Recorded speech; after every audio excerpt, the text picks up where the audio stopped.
Assalamualaikum warahmatullahi wabarakatuh. Salam sejahtera untuk kita semua. Perkenalkan, nama saya Sugiyarti. Sekarang saya menduduki semester 4 tahun ajaran 2020-2021 Program Studi Pendidikan Biologi Fakultas Keguruan dan Ilmu Pendidikan Universitas Sulawesi Barat Majene. Nah, pada video ini saya akan membuat media atau model dari struktur sel bakteri. Nah, tugas ini untuk memenuhi salah satu dari tugas mata kuliah saya, yaitu mata kuliah mikrobiologi. Sebelumnya saya akan menjelaskan sedikit bagaimana tentang sel bakteri.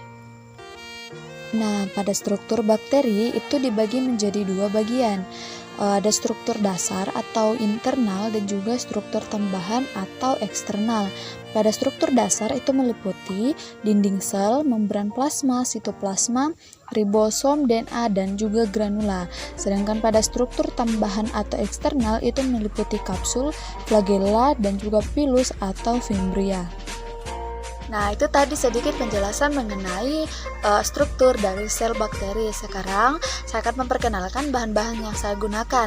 Nah, berdasarkan instruksi dari tugas bahwa bahan-bahan yang digunakan untuk model struktur sel bakteri itu menggunakan bahan-bahan yang mudah didapatkan. Jadi, bahan-bahan yang saya gunakan tentunya mudah didapatkan dan juga tidak mengeluarkan biaya. Adapun bahan yang saya gunakan yaitu terdiri dari kertas koran atau kertas yang sudah tidak digunakan lagi sebagai bentuk dasar dari sel bakteri.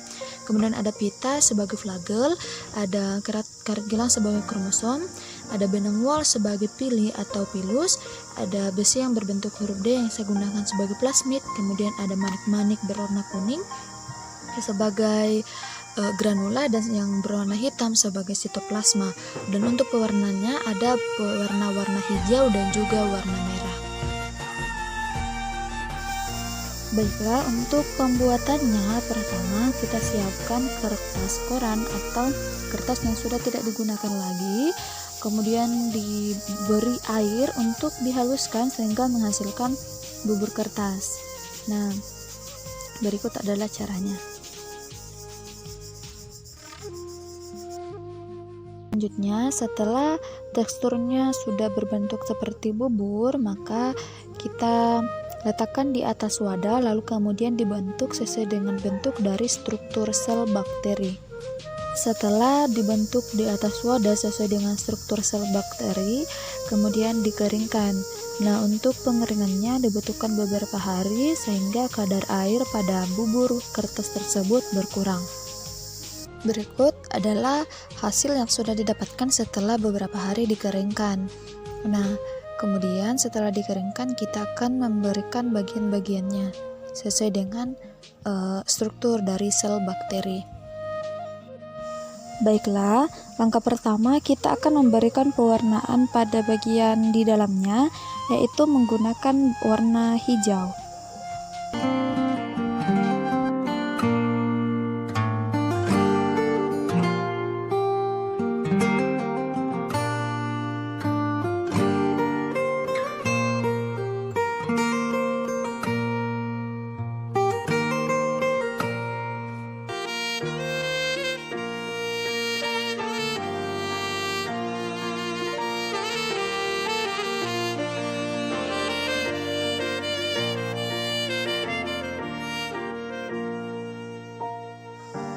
Jadi setelah diberikan warna hijau pada bagian di dalamnya, maka untuk struktur di luarnya, bagian di luarnya kita berikan pewarnaan dengan menggunakan warna merah. Jadi untuk seluruh bagian luarnya kita berikan warna merah.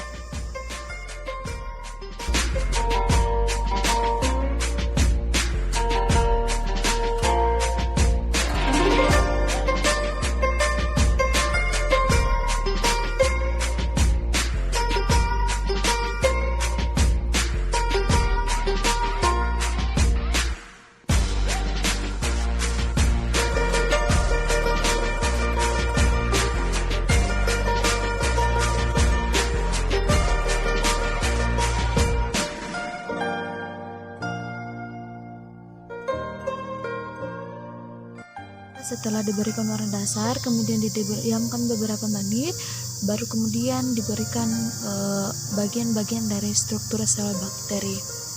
Baiklah, berdasarkan strukturnya, untuk bagian di dalam ini itu merupakan sitoplasma atau membran sitoplasma pada sel bakteri. Nah, fungsi dari membran sitoplasma yaitu untuk mengendalikan lalu lintas substansi kimiawi larutan yang masuk ke dalam atau keluar dari sel bakteri, juga sebagai penyokong untuk memastikan keamanan dari molekul seluler atau organel yang ada di dalam sel bakteri. Setelah dari sitoplasma, kemudian saya memberikan ribosom, yaitu menggunakan manik-manik berwarna hitam itu sebagai ribosom. Kemudian kita taburkan sebagai pengganti dari ribosom.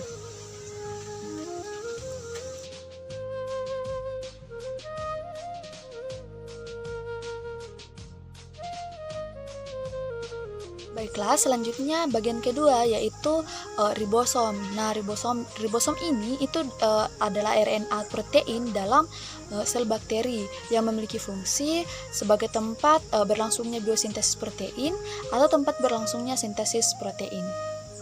Setelah dari ribosom, kemudian saya akan menampilkan bagian granula food, yaitu menggunakan manik-manik yang berwarna kuning pada bagian di dalamnya.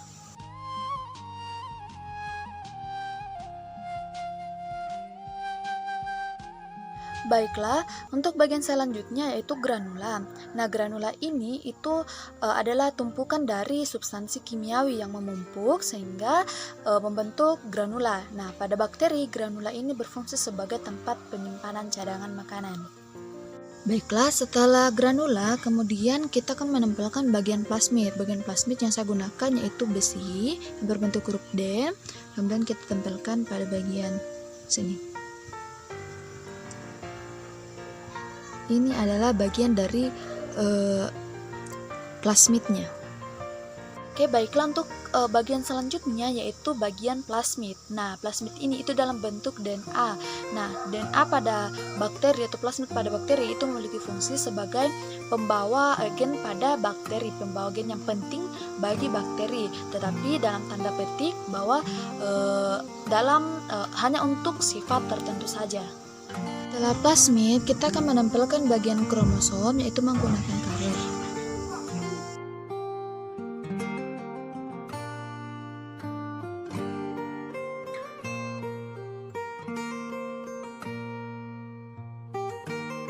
Baiklah, untuk bagian selanjutnya ialah kromosom. Nah, kromosom pada bakteri ini memiliki fungsi untuk membawa gen DNA dan RNA sebagai materi genetik untuk menentukan sebagian besar sifat dari metabolisme bakteri. Selanjutnya saya akan menempelkan bagian flagel, yaitu menggunakan pita pada bagian sini.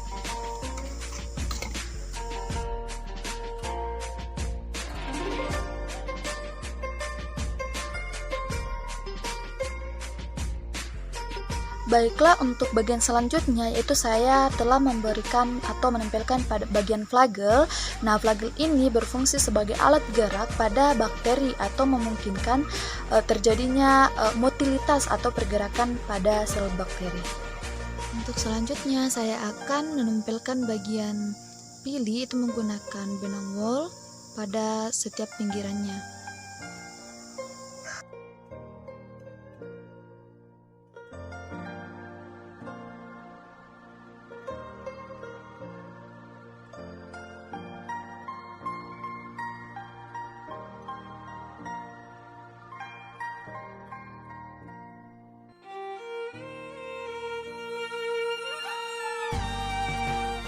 Baiklah, untuk bagian selanjutnya adalah pili. Nah, pili pada sel bakteri itu juga berfungsi sebagai motilitas atau pergerakan, juga sebagai transfer DNA.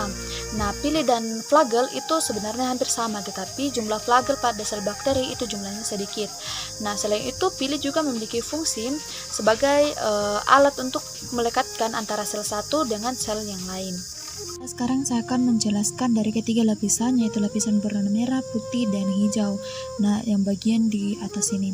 Nah, untuk lapisan berwarna merah itu disebut dengan kapsul atau lapisan lendir, di mana memiliki fungsi sebagai bahan pelindung sel bakteri Selain itu juga sebagai gudang untuk cadangan makanan pada sel bakteri. Kemudian bagian yang kedua yang berwarna putih itu adalah sel wall atau dinding sel, juga memiliki fungsi sebagai lapisan pelindung kedua setelah kapsul. Nah, fungsinya juga untuk mempertahankan bentuk pada sel bakteri. Kemudian bagian yang ketiga yang berwarna hijau ialah plasma membran atau membran sel yang memiliki fungsi untuk mengatur keluar masuknya zat pada sel bakteri yang tersusun atas fosfolipid dan juga protein. Baiklah, setelah dilekatkan bagian-bagian pilih, kemudian terbentuklah model struktur dari sel bakteri. Ini menggunakan bahan-bahan yang mudah didapatkan.